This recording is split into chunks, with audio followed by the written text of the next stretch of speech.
নমস্কার, আমি ডক্টর করবী Ghosh, consultant oral and dental surgeon. আমরা যখন কোনো পেশেন্টকে তার দাঁত পরিষ্কার করতে বলি, অর্থাৎ স্কেলিং করতে বলি, তখন কয়েকটা প্রশ্ন উঠে আসে। সেটা হলো, স্কেলিং করলে কি দাঁত ক্ষয়ে যায়, বা স্কেলিং করলে কি দাঁত পাতলা হয়ে যায় বা দাঁত ফাঁকা হয়ে যায়। আমি সেই প্রশ্নগুলোরই আজ উত্তর দেওয়ার চেষ্টা করব। স্কেলিং প্রসিডিওরটা সাধারণত আল্ট্রাসনিক স্কেলার মেশিনের সাহায্যে করা হয়ে থাকে। এই পদ্ধতিতে ভাইব্রেশনের দ্বারা এবং ওয়াটার স্প্রের দ্বারা আমাদের দাঁতের উপর জমে থাকা ক্যালকুলাস, যেগুলোকে চলতি ভাষায় বলে পাথর, সেগুলো পরিষ্কার করা হয়। এমনকি দাঁতের উপর জমে থাকা স্টেনও এই পদ্ধতিতে পরিষ্কার করা হয়ে থাকে। এবং আমরা স্কেলিং করার সময় যে স্কেলার টিপগুলো ইউজ করি সেগুলো খুব মসৃণ হয়। তাই ভাইব্রেশনের দ্বারা বা স্কেলার টিপের দ্বারা দাঁতের ক্ষতি হওয়ার সম্ভাবনা একদমই নেই।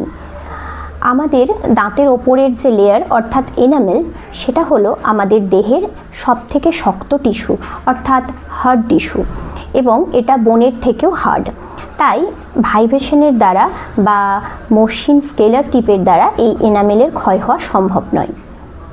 দ্বিতীয় যে প্রশ্নটা আসে সেটা হচ্ছে, দাঁত কি পাতলা হয়ে যায় বা দুটো দাঁতের মাঝে কি ফাঁকা হয়ে যায়? সেটার উত্তরও হচ্ছে একদমই না। স্কেলিং করলে দুটো দাঁতের মাঝের অংশ ফাঁকাও হয় না, দাঁত পাতলাও হয় না। আসলে যেটা হয় সেটা হলো, এই স্কেলিং প্রসিডিওর বছরে অন্তত একবার করে করা উচিত। কিন্তু আমাদের দেশে সেটা কেউ 5-6 বছরে একবার করে, কেউ হয়তো সারা জীবনে একবারই করে। তো তার ফলে কি হয়, দাঁতের ওপরে ক্যালকুলাসের একটা মোটা লেয়ার আস্তে আস্তে জমা হতে থাকে, এবং আমরা যখন স্কেলিং প্রসিডিওরের মাধ্যমে সেই ক্যালকুলাস বা পাথরটা পরিষ্কার করে দিই, তখন পেশেন্টের এটা ফিল হয় যে তার দাঁতটা পাতলা হয়ে গেছে। ইভেন দুটো দাঁতের মাঝেও এই ক্যালকুলাস জমা হয়। তাই এই ক্যালকুলাসটা পরিষ্কার করে দিলে পেশেন্টের এটা ফিল হয় যে দাঁতের দুটো দাঁতের মাঝের অংশ ফাঁকা ফাঁকা লাগছে। তাই স্কেলিং প্রসিডিওরে কিন্তু দাঁত পাতলা বা দুটো দাঁতের মাঝে ফাঁকা হয়ে যায় না, এবং দাঁতের ক্ষয়ও হয় না।